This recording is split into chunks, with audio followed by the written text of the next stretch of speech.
Assalamualaikum warahmatullahi wabarakatuh.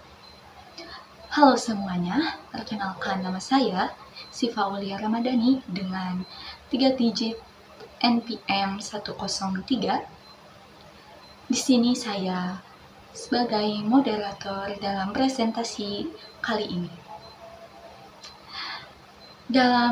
Pada kesempatan kali ini, kami kelompok 11 akan mempresentasikan hasil observasi fungsi manajemen POAC.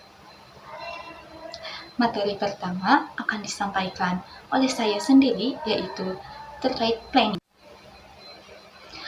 Untuk bagian planning atau perencanaan, di CV Mulia Jati itu semua proses kerja nggak dilakukan asal jalan aja gitu. Jadi, tapi benar-benar direncanain dulu dari awal. Jadi sebelum mulai produksi itu, pimpinan biasanya turun tangan langsung buat survei kualitas kayu yang mau dipakai, biar bahan bakunya itu benar-benar bagus dan sesuai kebutuhan. Nah, setelah itu baru disusun jadwal produksinya, mulai dari kapan proses pemotongan dimulai, berapa banyak kayu yang akan diproses, sampai pengaturan tenaga kerja yang dibutuhkan. Selain itu, perusahaan juga mengatur pembagian mesin dan waktu kerja supaya prosesnya lebih efisien dan enggak terjadi penumpukan pekerjaan, termasuk juga perencanaan untuk pengiriman. Jadi, produk yang sudah selesai itu bisa dikirim ke pelanggan tepat waktu tanpa ada keterlambatan. Intinya, lewat perencanaan yang matang ini, CV Mulia Jati bisa menghemat waktu mulai dari kesalahan produksi dan tetap menjaga kualitas hasil potongan kayu tersebut. Baik, selanjutnya materi mengenai organizing akan disampaikan oleh teman saya yang bernama Hera Ruswati. Selanjutnya yaitu tahap organizing atau pengorganisasian dari perusahaan kayu CV Mulia Jati. Kita mulai dari aspek yang paling mendasar, yaitu struktur organisasi. Di dalam struktur ini terdapat beberapa posisi penting, yaitu seperti pimpinan, sekretaris, grader, dan pekerja lapangan atau pekerja lepas harian. Yang pertama yaitu pemimpin atau pimpinan, berperan sebagai pengambil keputusan yang paling utama. Yang kedua adalah sekretaris. Sekretaris ini bertugas untuk membantu mengatur administrasi dan komunikasi formal. Dan yang ketiga yaitu grader. Grader ini bertugas untuk menilai dan menyortir kayu berdasarkan kualitas, ukuran, kelulusan, dan cacat yang ada pada kayu. Dan yang terakhir yaitu pekerja lapangan atau pekerja lepas harian, bertugas menjalankan kegiatan operasional secara langsung. Setelah struktur organisasi ditetapkan, langkah berikutnya adalah pembagian tugas. Pembagian ini dilakukan dengan mempertimbangkan keterampilan dan kompetensi karyawan masing-masing karyawan, sehingga setiap orang bekerja pada posisi yang paling sesuai dengan kemampuannya. Dengan cara ini, kinerja tim dapat lebih optimal dan potensi kesalahan dapat diminimalkan. Selanjutnya masuk ke tahap koordinasi dan komunikasi. Pada tahap ini, semua anggota tim perlu saling berinteraksi secara langsung, terbuka, dan fleksibel. Koordinasi yang baik memastikan bahwa setiap tugas saling terhubung dan tidak terjadi tumpang tindih pekerjaan. Komunikasi yang efektif juga membantu mempercepat penyelesaian masalah yang muncul di lapangan. Semua proses tersebut kemudian bermuara pada tujuan utama, yaitu menjalin kerjasama tim. Kerjasama yang baik memungkinkan setiap bagian dalam organisasi saling mendukung, sehingga seluruh proses produksi dapat berjalan lebih lancar, efisien, dan produktif. Berikutnya, materi yang ketiga yaitu actuating yang akan disampaikan oleh teman saya yang bernama Haifa. Saya Haifa Nizman Fusina dengan 3 digit NPM terakhir 119. Di sini aku akan memaparkan salah satu fungsi manajemen yang hasil dari observasi kita kemarin.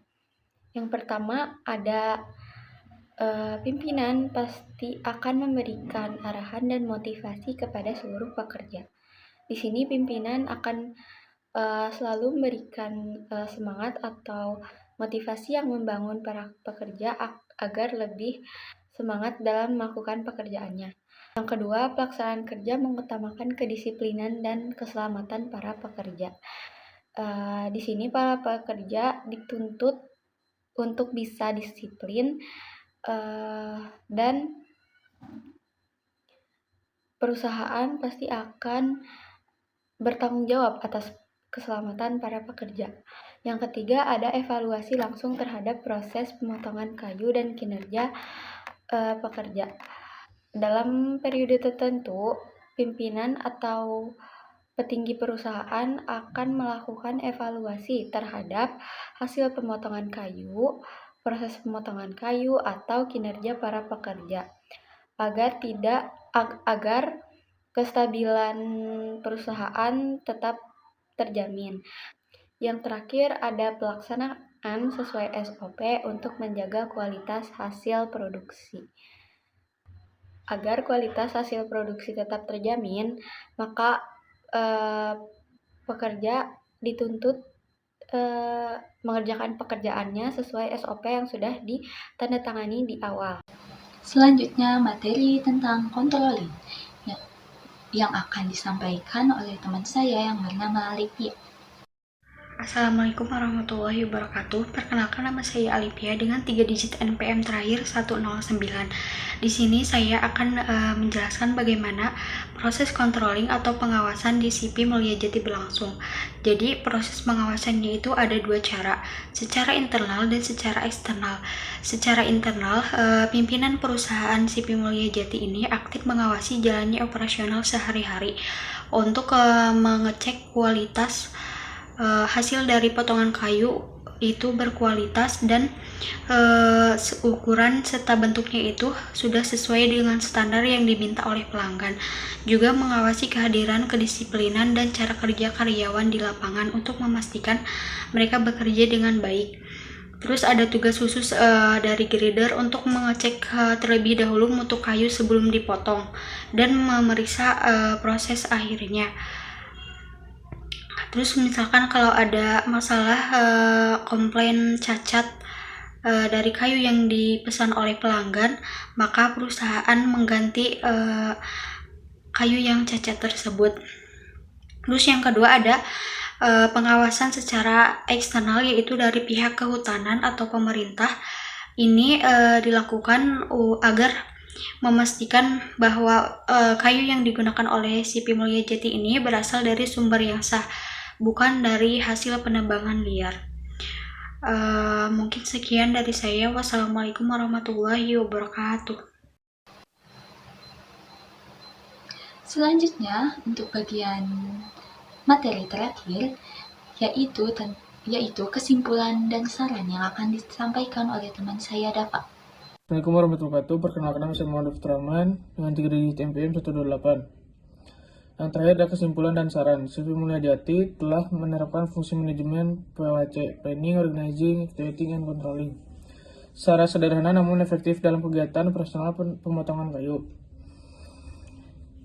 Pimpinan memiliki peran utama dalam pengambilan keputusan, pengawasan, serta koordinasi kerja sehingga proses produksi berjalan efektif dan kualitas produksi tetap terjaga. Namun, perusahaan masih menghadapi beberapa kendala seperti belum adanya sistem penghargaan, perlindungan tenaga kerja, dan pemasaran yang masih terbatas. Oleh karena itu, perusahaan perlu melakukan pengembangan seperti menerapkan sistem reward karyawan, meningkatkan aspek keselamatan kerja dan BPJS, memperluas pemasaran hingga ekspor, serta mendigitalisasi administrasi agar lebih modern dan kompetitif. Terima kasih kepada seluruh pemateri. Baik, karena waktu telah selesai, presentasi ini saya akhiri. Terima kasih atas perhatiannya dan partisipasinya. Sekian, wassalamualaikum warahmatullahi wabarakatuh.